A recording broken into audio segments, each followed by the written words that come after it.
Bye Chitale बंधू.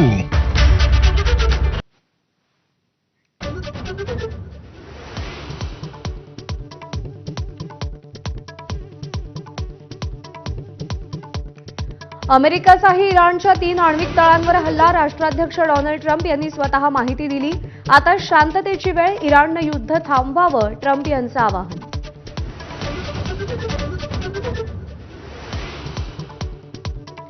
इराणमध्ये अडकलेल्या भारतीयांना परत आणण्यासाठीचं ऑपरेशन सिंधू सुरूच. 290 भारतीय दिल्लीत दाखल. आतापर्यंत 1117 जण भारतात पोहोचले.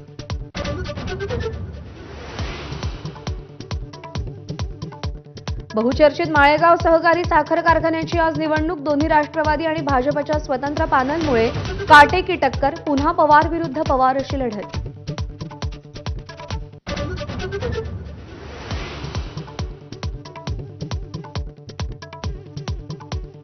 माळेगाव साखर कारखाना निवडणुकीसाठी अजित पवार आणि सुप्रिया सुळेंनी मतदानाचा हक्क बजावला. चेअरमन पदासाठी अजित पवारांचा चंद्रराव तावरेंचं आवाहन.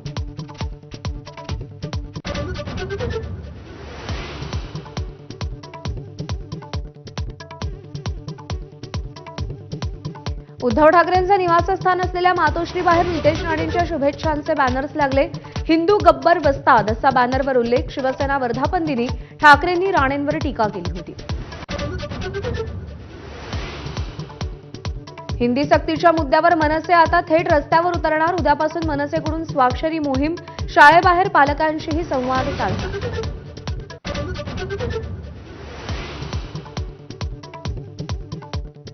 शिवसेनेच्या बंडावेळी संजय राऊतांनाही शिंदेंसोबत गुवाहाटीला यायचं होतं, पण आमदारांनी विरोध केला. शहाजीबापू पाटील यांचा दावा.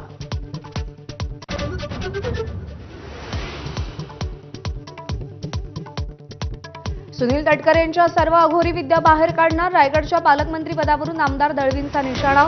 गोगावले पालकमंत्री होणं हा आमचा अधिकार असल्याचीही प्रतिक्रिया.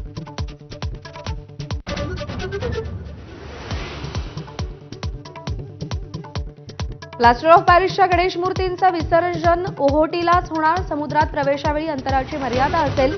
समन्वय समिती सरकारकडे नियमावली सादर करणार.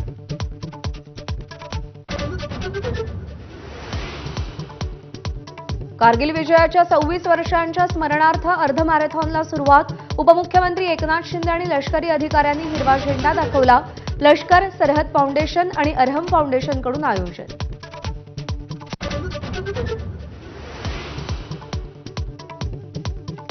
पुण्याचा पाहुणचार घेतल्यानंतर संत तुकाराम महाराज आणि ज्ञानेश्वर माऊलींची पालखी आज पंढरपूरकडे मार्गस्थ होणार. हडपसर मार्गे अवघड दिवेघाट ओलांडून सासवडमध्ये आगमन.